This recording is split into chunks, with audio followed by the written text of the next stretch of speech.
আমি ট্যাংরা মাছগুলো কেটে ধুয়ে পরিষ্কার করে নিয়েছিলাম এবং আজকে বেগুন দিয়ে ট্যাংরা মাছ রান্না করব।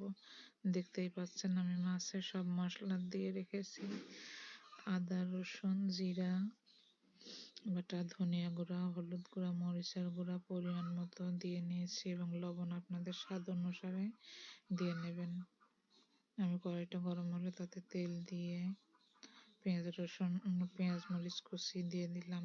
আর পেঁয়াজ মরিচ কুচিটা একটু লাল হয়ে আসলে তাতে 1 চিমটি পরিমাণ জিরা দিয়ে দিলাম। কিছুক্ষণ নাড়াচাড়া করে তাতে আমি মশলা সহ মাছ এবং তরকারিটা দিয়ে নেব।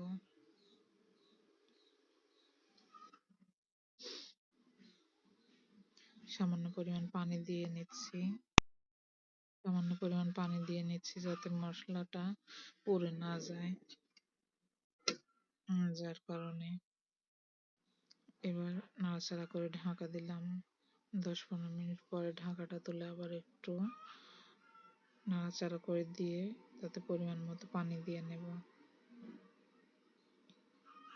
আজকে রান্না করছি, আমরা সাধারণত হাতে মাখিয়ে দেই।